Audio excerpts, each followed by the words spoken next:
que viven de espaldas a Dios, que viven en pecado, poder reconciliarlas con Dios. Esa es nuestra misión, es nuestro trabajo. Por eso he dicho que no es una batalla entre personas, sino entre la influencia que el mismo diablo ha inculcado en las mentes de las personas, y así unos sirven a Dios y otros están bajo el yugo, bajo el dominio del diablo, y muchos de ellos se llaman cristianos. Cuando en tu vida hay resentimiento, cuando en tu vida hay rencor y te llamas cristiano de apodo, pero no de nombre. No has cambiado de identidad, que es lo que Jesús nos cambió de identidad, nos cambió de Padre cuando murió por nosotros en la cruz. Cuando nacemos de nuevo cambiamos de Padre. Entonces tenemos una nueva identidad. Y esa nueva identidad no permite el rencor en nuestro corazón, no permite el resentimiento, no nos permite que no perdonemos. Hay una ley espiritual, y las leyes espirituales, igual que las leyes físicas, se cumplen siempre. Si yo no perdono, Dios no me puede perdonar.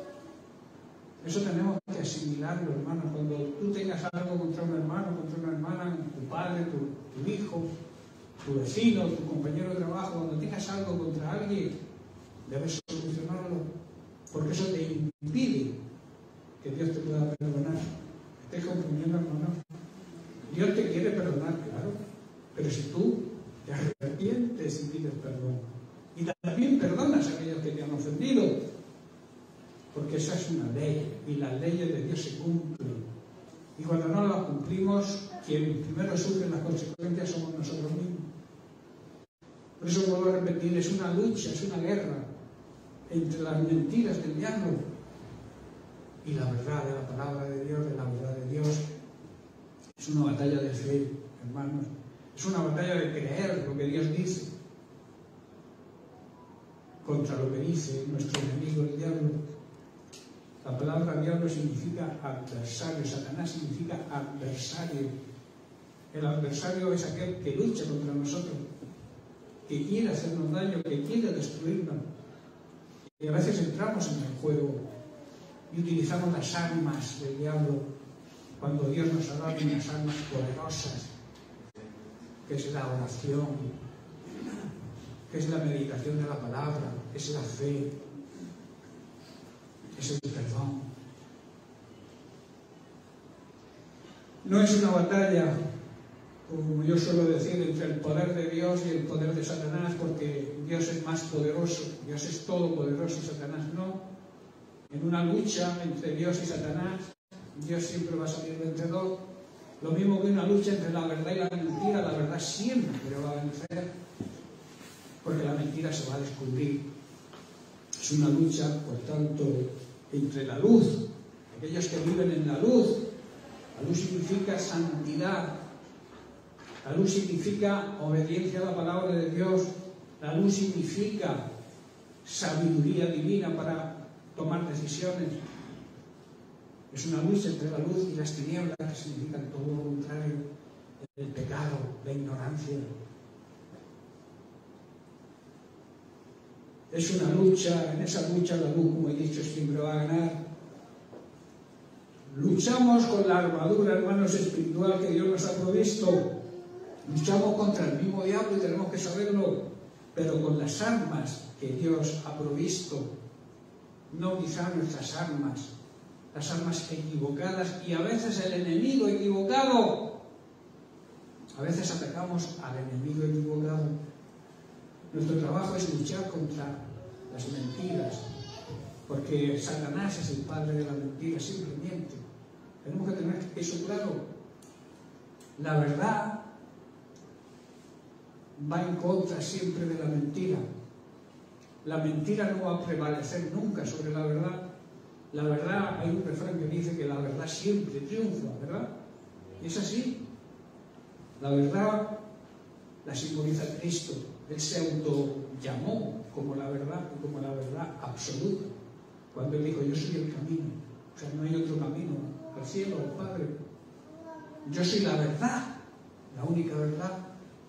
Y yo soy la vida verdadera, la vida que Él nos ofrece, una vida que aún en medio de las pruebas, de los problemas y las dificultades, podemos vivir en el gozo del Señor. Hay conceptos equivocados. Hay quien dice, predica un evangelio que yo llamo aguado, que cuando venimos al Señor los problemas desaparecen. No, los problemas vienen para todos. Lo que pasa es que los cristianos tenemos la gracia de Dios. Dios nos capacita para superar los problemas. Es lo que significa la gracia de Dios, ese poder capacitador que nos da sabiduría y fuerza para vencer en medio de los problemas. Pero los problemas están ahí. Pero yo te digo algo, los problemas se acaban. La vida física, corporal se acaba. Y con ella también se acaban los problemas, ¿verdad? Pero la vida eterna no se acaba. Nuestro espíritu no muere, nuestra alma no muere. Son eternos. Entonces esa eternidad es de la que debemos preocuparnos el tiempo que estemos aquí en esta tierra y dejarnos de conflictos, de contiendas. La Biblia dice que nada hagáis por contienda o por vanagloria, por creerme que yo soy mejor o peor que tú o que yo. Debemos evitar que el reino de Dios se atasque, que la Iglesia no avance por culpa de las contiendas y los conflictos internos. El conflicto tiene que ser en contra de las mentiras de Satanás, no en contra de nosotros mismos.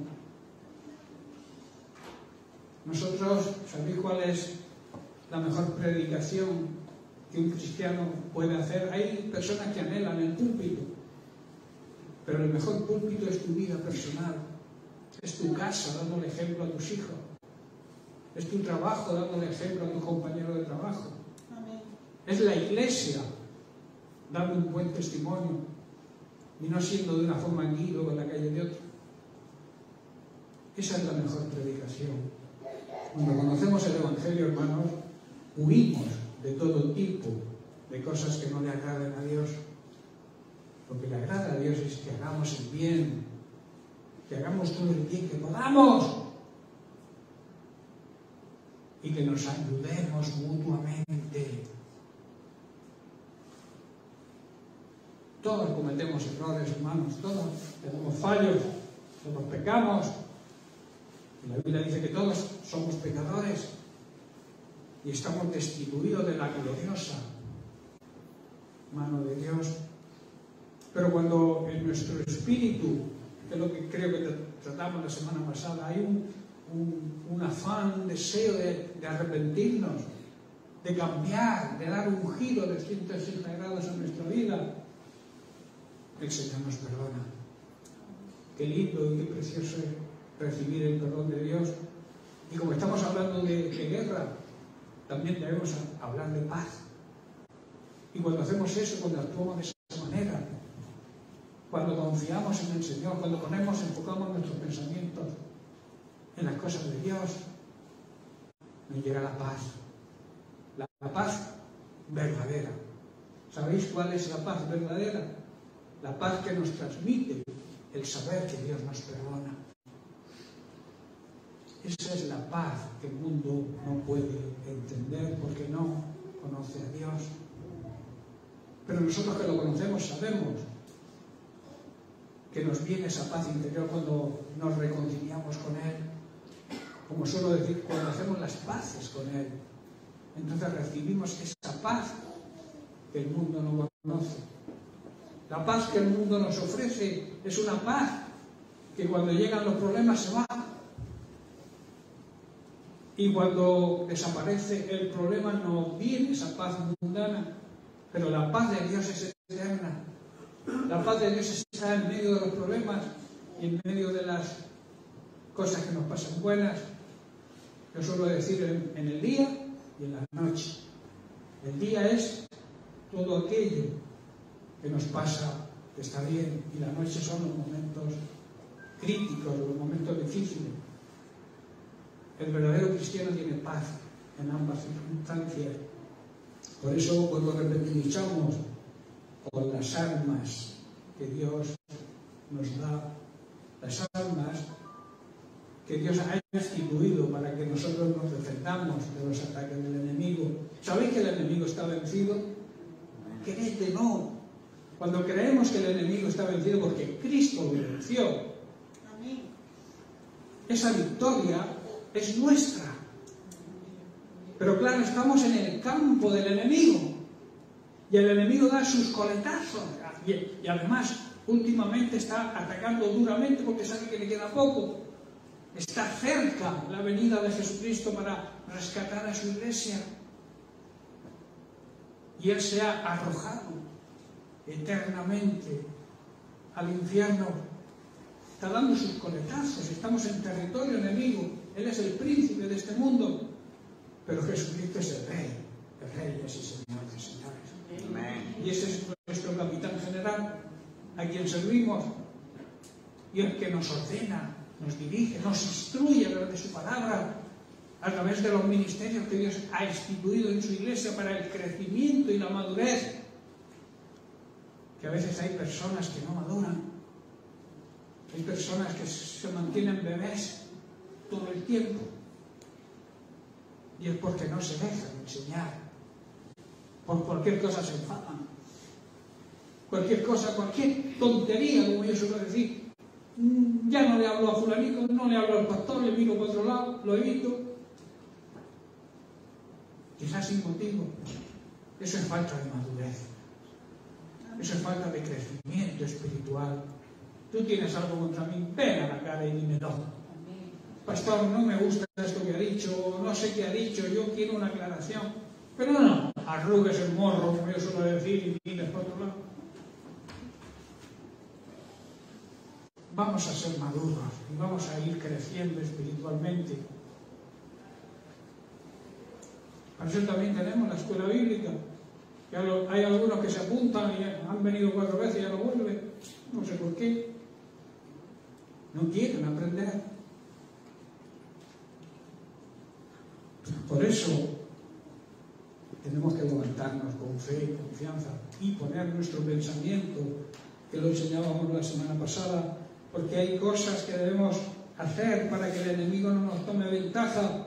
Primero dijimos que era el arrepentimiento, y tras el arrepentimiento nuestra prioridad debe estar en nuestro pensamiento.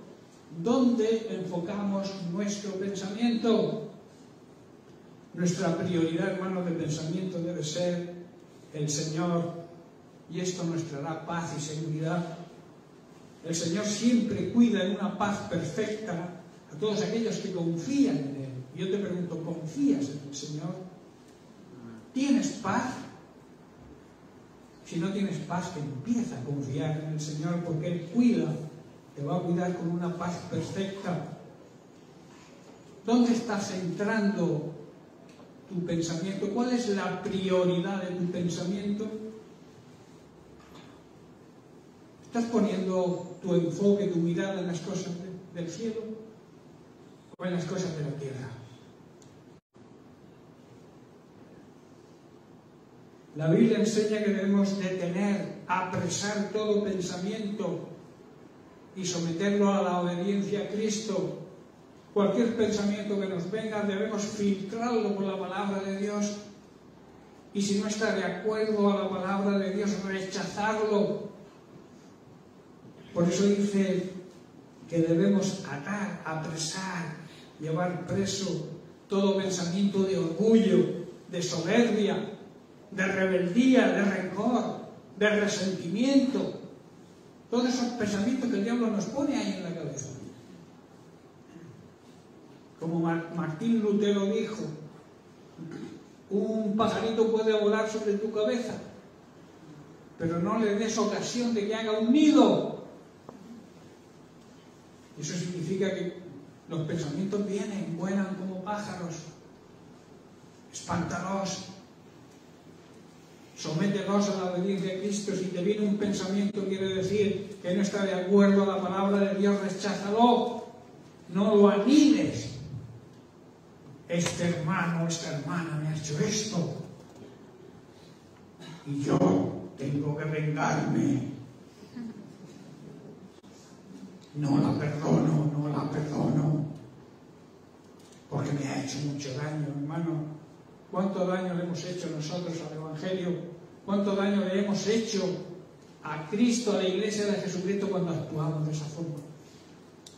Estamos impidiendo que la Iglesia avance con ese tipo de cosas. Ese orgullo, esa soberbia, esa rebeldía. Sé que lo estoy haciendo mal, pero sigo haciéndolo mal. Porque así fastidio a fulanico, fastidio al pastor, fastidio. Te estás fastidiando a ti mismo. Te estás tirando piedras a tu tejado. Porque además de estar dando un mal testimonio, tu vida no tiene paz.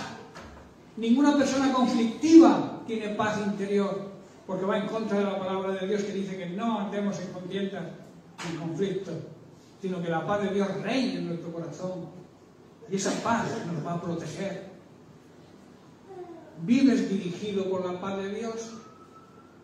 La paz de Dios debe dirigir nuestros corazones, nuestro ser interior. Y entonces entenderemos el Evangelio y no pondremos cara de palo por cualquier cosa insignificante.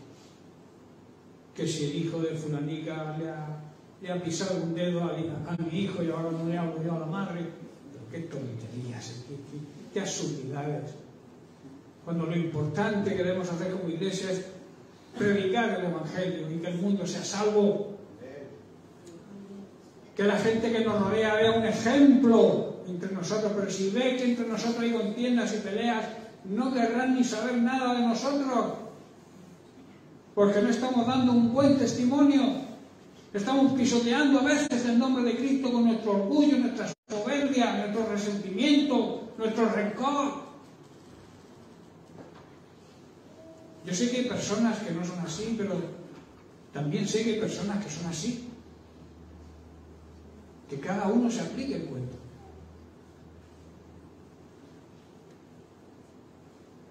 Debemos, hermanos, destruir todo esto, porque todo esto son obstáculos que impiden que las personas que nos rodean puedan conocer a Dios. La rebeldía, el orgullo, la soberbia, el rencor, el resentimiento, la falta de perdón, la venganza. Todo eso son obstáculos que impiden que las personas que nos rodean puedan conocer a Dios y quieran conocer a Dios. ¿Estáis comprendiendo, hermanos? En Filipenses capítulo 4 leemos los versículos 6 y 7, donde Pablo nos enseña lo que debemos hacer y cómo debemos enfocar nuestros pensamientos y nuestra relación con el Señor. Dice el versículo 6, por nada estéis afanados, sino sean conocidas vuestras peticiones delante de Dios en toda oración y ruego. O sea, ruego significa con humildad. Al Señor no podemos darle órdenes. Hay quien arrincona orando al Señor. Señor, tú me tienes que hacer esto, tú me tienes que dar esto, tú. Y Él nos para. Él es soberano. Y tenemos que dirigirnos a Él con humildad, reconociendo su grandeza, que nunca vamos a poder imaginar lo grande que es Dios en comparación con nosotros, y su soberanía, su autoridad máxima. Nosotros debemos dirigirnos sumisos, humildes ante el poder de Dios, y también con acción de gracias. A veces le pedimos cosas al Señor y no somos agradecidos cuando Dios nos las da. Eso sí, le pedimos, pero cuando nos lo da, no nos acordamos de darle las gracias, de ser agradecidos con Él. Y entonces la consecuencia está en el versículo 7, dice, y la paz de Dios, que sobrepasa todo entendimiento, guardará, que significa cuidará vuestros corazones, vuestro ser interior, y vuestros pensamientos estarán guardados en Cristo Jesús, estarán de acuerdo a su palabra. Por tanto, hermanos, no debemos preocuparnos por nada, pero sí debemos orar por todo.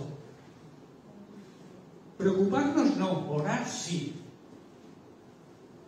Es lo que está diciendo Pablo. Decirle a Dios lo que le necesitamos, que necesitamos su ayuda con humildad, pedírselo. y también darle las gracias por todo, por lo que ha hecho. Nos rescató de nuestra vanagloriosa manera de vivir, nos rescató del pecado y de sus consecuencias, del infierno, la condenación. Hace hoy con nosotros y hará siempre en un futuro. Por eso debemos ser agradecidos con Él.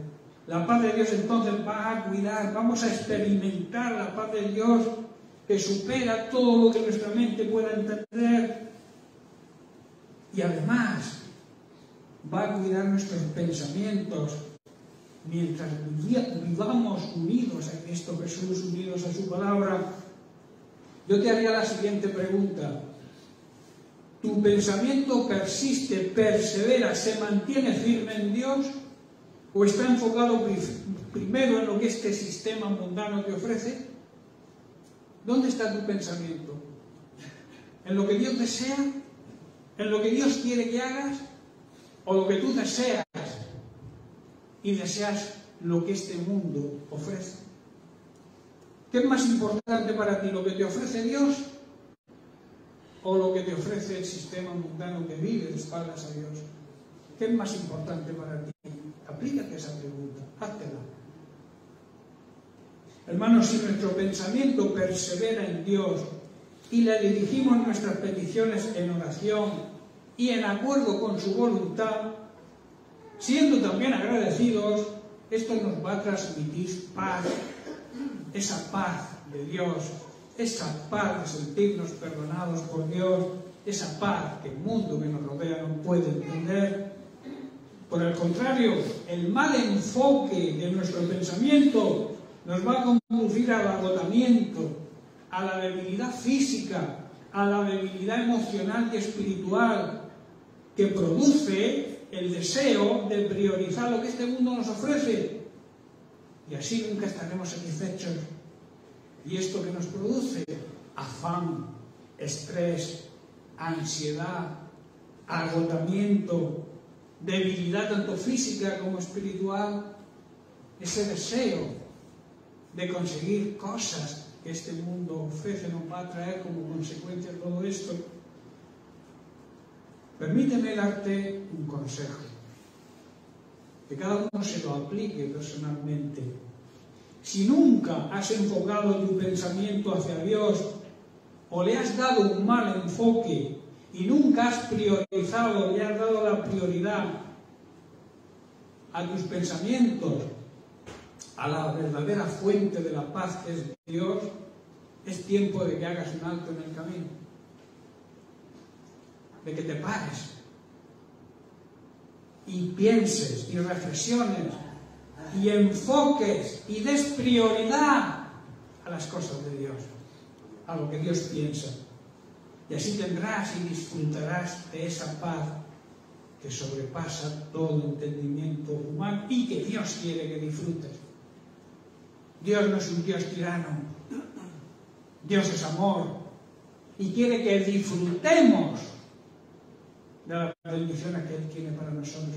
Pero claro, nos exige la contrapartida, que nuestra vida sea una vida ejemplar, una vida de santidad, una vida que nadie tenga nada que decir de ti o de mí. En mi caso, yo también me meto en el saco. Deberíamos hacernos esa pregunta. ¿Alguien le he dado la oportunidad de que hable mal de mí? Recapacitar. Y si es así, es que no le estamos dando el enfoque prioritario a lo que Dios quiere que le demos, que es su palabra, y que vivamos guiados por su palabra y por el Espíritu Santo. Cuando no entendamos algo, está el Espíritu Santo ahí para revelarnos lo que Dios quiere que hagamos en cada momento. Quizá estés a punto de tomar una decisión y no sepas. Busca el consejo de Dios, busca la ayuda de Dios, no nos mantengamos tercos ahí en nuestra idea. Si tu idea no está de acuerdo a la voluntad de Dios, cambia de idea. No seamos tercos. mantenernos ahí, en nuestro RTR, sin seguir su voluntad, sin priorizar sus pensamientos o priorizar los míos. El Señor ya lo hizo todo por nosotros.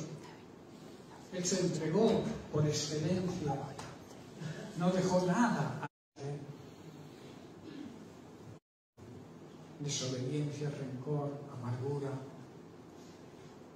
Si todas estas cosas están en tu vida, ¿vemos un enfoque con niebla o vemos con claridad?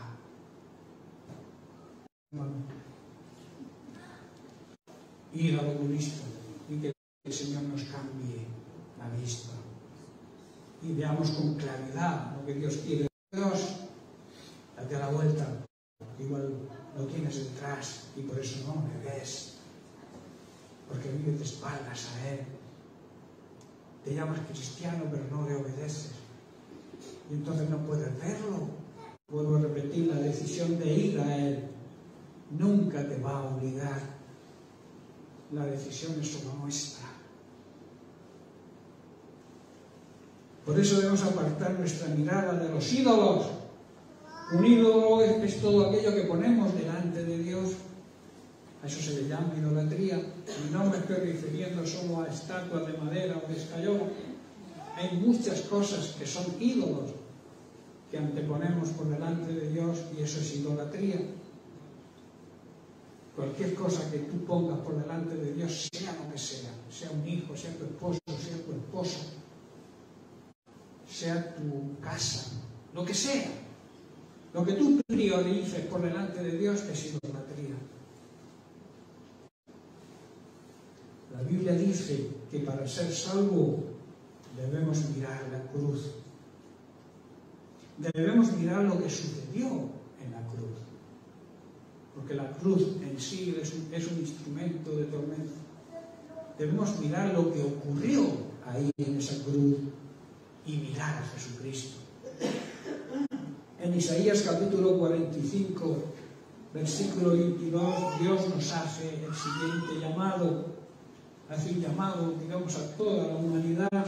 Dice, miradme a mí y sed salvos, todos los términos de la tierra, porque yo soy Dios y no hay más. Tremenda.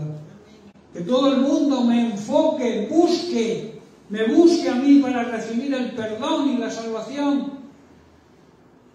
Porque no hay otro Dios por encima de mí. Yo soy el único Dios verdadero. Lo que Dios nos está diciendo, no hay otro Dios. Míralo a Él.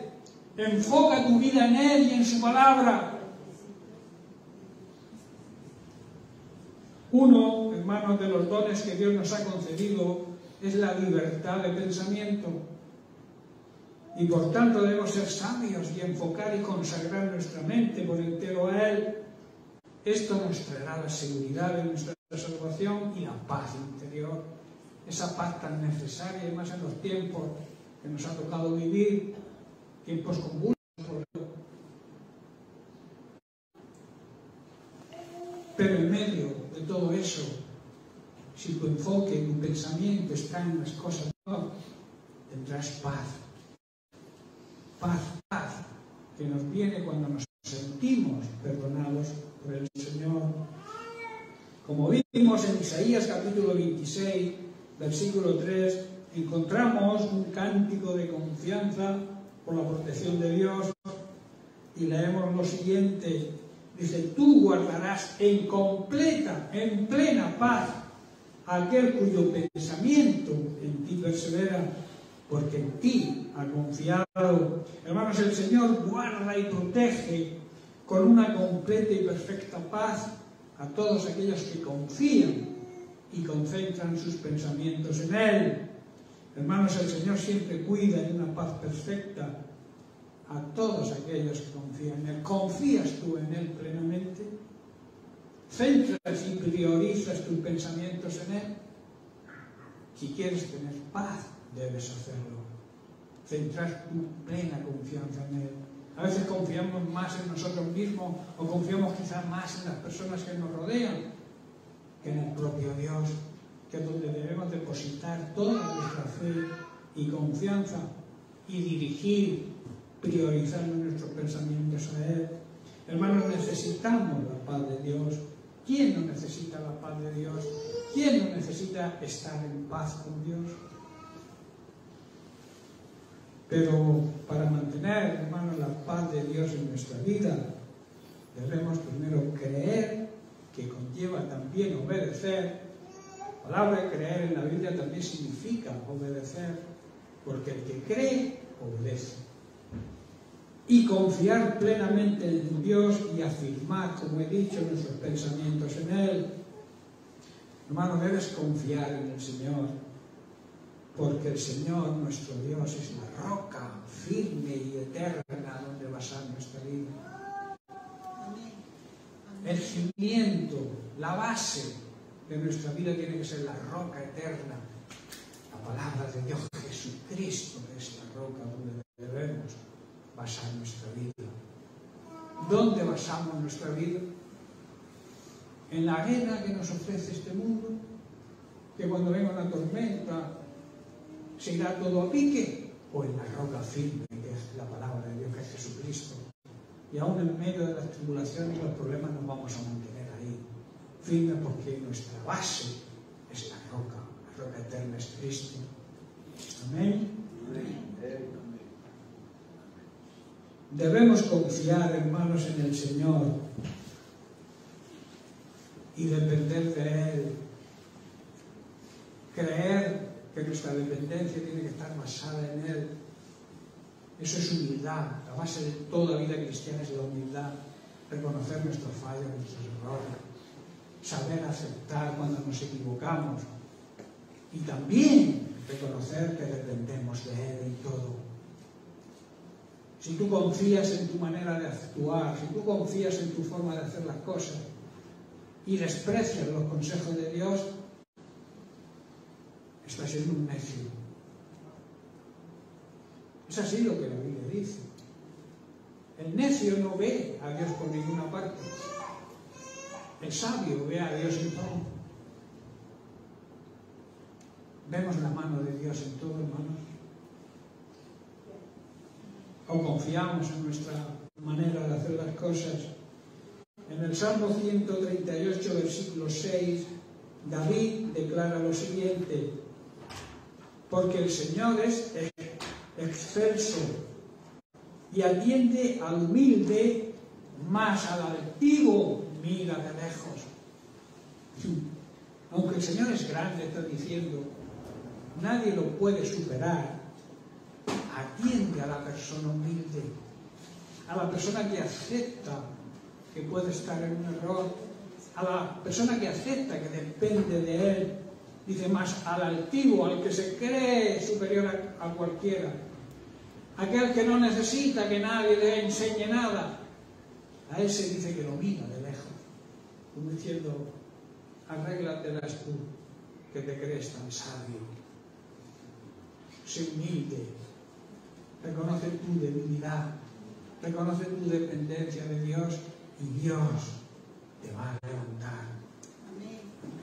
Porque Dios levanta al humilde y hace morder el polvo al orgulloso.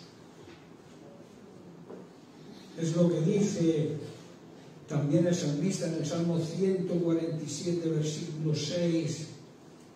Dice, el Señor exalta a los humildes y humilla a los impíos hasta la tierra. ¿Qué quiere decir? Los arroja hasta que muerdan el polvo. En otra traducción lo expresa así. Está diciendo, Dios humilla a los orgullosos y soberbios y derriba a los arrogantes, los echa al polvo. Eso lo dice la Nueva Traducción Viviente. Hermanos, Dios sostiene, levanta, protege a los humildes, pero está en contra, derriba el orgullo de las personas soberbias. Si confiamos plenamente y somos humildes, tenemos una gran promesa de Dios. Dios cuidará de ti también en paz entre nosotros. Si tú no tienes paz, tienes un problema. Analiza tu vida. Mira a ver dónde estás fallando y lo que te hace perder esa paz. Porque Dios quiere darnos esa paz. Dios quiere que su paz gobierne nuestra vida, o sea, que rija nuestra vida. Si no tienes paz, hazte un autoexamen. Examina tu vida. Examina tu modo de comportarte con los demás. Tu modo de comportarte con tu propia familia. Que a veces, ¿sabéis qué ocurre? El jefe me ha hablado mal. Yo me cabreo. Llego a casa y le hablo mal a mi mujer. La mujer le habla mal a los niños. Y los niños patean el perro. ¿Me estáis comprendiendo? Eso es perder la paz. Si tu jefe se ha enfadado contigo, tú arréglalo con tu jefe, pero no lo pagues con tu mujer. Y si tu marido ha venido de mal humor porque se ha peleado con el jefe, no lo pagues tú con los niños. Porque ¿qué culpa tiene el perro? Que es el que paga al final las consecuencias.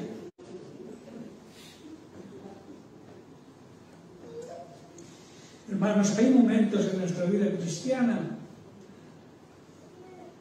que tenemos toda nuestra fe y confianza en el Señor. Sin embargo, cuando nos vienen circunstancias adversas cotidianas, o sea, las presiones, las dificultades, los problemas, el estrés, el afanarnos por cosas materiales, nuestra fe y nuestra confianza, ¿qué ocurre? Que empiezan a debilitarse. Nos vienen las dudas, nos viene el temor, la ansiedad. Hoy en día la enfermedad de moda es la crisis de ansiedad, las depresiones. ¿Sabéis que hay 4.000 suicidios en España actualmente al año? Y está incrementándose el suicidio de adolescentes. Hace poco 2 niñas de 10 años se arrojaron por un balcón. Estamos viviendo en tiempos muy difíciles, hermanos. Las nuevas ideologías están cambiando la mente de los jóvenes. Están perdiendo su identidad. No saben ni lo que son. Luego el bullying en los colegios. Todo esto nace porque no hay una educación familiar. Los padres no se preocupan de los hijos. Me estoy refiriendo a los padres del mundo. Supongo que los de la iglesia estamos exentos de eso, ¿verdad? Sí, nos preocupamos. Y si no tenemos un problema, si no te preocupas de tus hijos, de la medicina preventiva, cuida de lo que les enseñan a tus niños en el colegio. Estos padres, los vecinos no saben. Suicidios al año. Sin contar los que suicidan conduciendo un coche, que los toman como accidentes, pero también son suicidios. ¿Qué está diciendo la sociedad con esto? Que no hay paz, que viven de espaldas a Dios, que la paz de Dios no gobierna la vida de las personas. Nosotros como iglesia tenemos que levantarnos y no ya procurar que a nuestros hijos les enseñen todas estas ideologías diabólicas que van en contra de la genética. La genética no puede vencerá siempre a una idea humana. La existencia de la vida no es una idea de un ser humano. El decidir tu sexo no es ser una ideología de un ser humano. Es biología pura. Un hombre y una mujer no son iguales. Son diferentes. Pero la sociedad, la política, el mismo diablo quiere hacernos ver que todo esto es progresismo. Progresismo, ¿a dónde vamos? Destrucción total. La iglesia tenemos que levantarnos, hermanos, y no caer en estas ideologías que están destruyendo a los jóvenes. Ayer me encantó ver casi 1000 jóvenes alabando al Señor. Yo no sé cómo algunos padres no piden un préstamo y mandan a sus hijos a estos eventos para que el Señor les toque y los avive. Hay personas que por 5 euros no mandan a sus hijos. Pídelos prestados, pídemelos a mí que yo te los doy de mi bolsillo. Pero manda a tus hijos a estos sitios y líbralos de toda esta ideología y que se aviven en el fuego del Espíritu Santo. Es el único para que nuestros hijos no caigan en lo mismo, no creen en Dios. No sé si estáis comprendiendo, hermano, que tenemos una responsabilidad y una obligación como iglesia de ser ejemplo y de no permitir todas estas cosas, primero en nuestra familia y después comentarlo con nuestros vecinos que tienen niños pequeños, con sabiduría, con amor. ¿Qué estamos haciendo para el Señor? ¿Estamos trabajando? ¿Estamos haciendo que la iglesia avance en este sentido? ¿O estamos liados en contiendas internas? Que si tú me has dicho, que si tú me dijiste, que si el otro ha dicho, que si tu hijo, que si... Falta de madurez. Tenemos que levantarnos, hermanos. Estamos viviendo tiempos muy difíciles y la iglesia no se está dando cuenta. Yo me gozo de ver a los jóvenes saltando y danzando en la presencia de Dios. Mi deseo es que esta iglesia se levantara en todo. Lo estoy viendo cumplido, estoy viendo que los jóvenes hay un avivamiento, se están moviendo. Pero necesitan que los padres los apoyen. Y en vez de frenarlos, que los empujen. Y aquí ocurre, muchas veces ocurre al contrario, que son los niños, los hijos quienes empujan a los padres. Yo sé que de algunos niños, papá, mamá, vámonos a la iglesia. No, estoy cansado. Vámonos a la iglesia, que yo quiero estar con los jóvenes, que yo quiero ir a la iglesia. Y muchas veces los dejamos en casa o no tenemos ganas de ir y ellos sí quieren. Hermanos, el presente es de los jóvenes. No, iba a decir futuro, pero no es así, es el presente. Los jóvenes tienen que activarse. Ya es muy difícil cambiar el instituto por esto, por aquello, por la televisión, por las redes sociales, y ya cuesta enderezarlos. Por eso la Biblia es tan sabia cuando te dice: instruye al niño en su camino, y cuando sea mayor nunca se apartará. Hay una gran sabiduría en la palabra de Dios. Estoy ya terminando. Por eso, hermanos, ante los momentos difíciles, las circunstancias cotidianas difíciles, cuando el temor, la duda, la ansiedad y la inseguridad nos vengan, hagamos un alto en el camino y busquemos la paz de Dios. La paz con Dios y la paz de Dios. Relacionarnos, romper la barrera que nos separa con Dios, que a veces todos sabemos cuál es la barrera que nos separa de Dios, ¿verdad? Que es el pecado.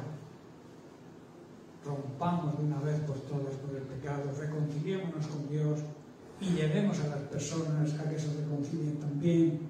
En este texto que hemos leído, en la palabra del profeta Isaías, tenemos la respuesta y el motivo de lo que pasa con la pérdida de nuestra fe y nuestra confianza en Dios, y lo que ocurre cuando confiamos y pensamos en Él. Dice así el profeta: tú guardarás, tú cuidarás en completa paz a aquel cuyo pensamiento. Termino: cuando nuestro pensamiento, nuestra forma de pensar se apartan del Señor, cuando nos apartamos de su palabra, perdemos la fe. Sí, la paz de Dios, hermanos. Aférrate a la promesa de Dios, de que Dios cuide y protege con su paz a todos los que creen y confían plenamente en Él. Cuando no vivimos en el Señor, cuando no convivimos con la palabra de Dios, nuestros pensamientos nos van a jugar una mala pasada. Porque si no tenemos la palabra de Dios cercana a nosotros, Si no vivimos de acuerdo a la palabra de Dios, los pensamientos que Satanás ponga en nuestra mente, vuelvo a repetir, nos van a jugar una mala pasada. ¿Cuál es? Que entonces confiaremos en nosotros mismos y perderemos nuestra confianza en el Señor. Y la consecuencia que va a ser que al confiar en nosotros mismos vamos a fracasar. Estoy comprendiendo, porque la sabiduría nos viene del cielo. La sabiduría auténtica, la sabiduría pura, perfecta, porque todo don perfecto proviene de Dios. Y uno de los atributos de Dios es la sabiduría. La palabra de Dios habla mucho en el libro de Proverbios y de Salmos sobre la sabiduría. Y yo si yo tuviera que poner una simbología a la sabiduría, pondría sabiduría igual a Jesucristo. Sabiduría igual al verbo hecho carne. Sabiduría igual a la palabra de Dios. Pero la sabiduría no es conocer la palabra de Dios. Sabiduría es conocer la palabra de Dios y aplicarla a nuestra vida. Porque tú puedes conocer la palabra de Dios, que hay muchos ateos que conocen la Biblia mejor que algunos creyentes, pero al no aplicarla a su vida no les produce efecto. Por eso la sabiduría es tener conocimiento y aplicar. Así que mi consejo es ese. Instrúyete, medita, estudia la palabra de Dios cada día, aliméntate espiritualmente, ponla por obra y serás sabio. Y tendrás la bendición de Dios, que es lo más importante. Nuestro enemigo, hermanos, y ya termino, el diablo, que quiere nuestra destrucción, como yo siempre digo, el diablo no quiere hacernos daño, quiere destruirnos. Va a aprovechar y va a trabajar nuestra mente, su campo de trabajo preferido, para que desconfiemos de Dios y así perdamos su paz. Confiemos plenamente en Dios, que nuestros pensamientos estén siempre en las cosas de arriba, en las cosas del cielo, y tendremos la paz de Dios. Amén. Amén. Bien, pues, que Dios les bendiga, seguiremos la semana que viene.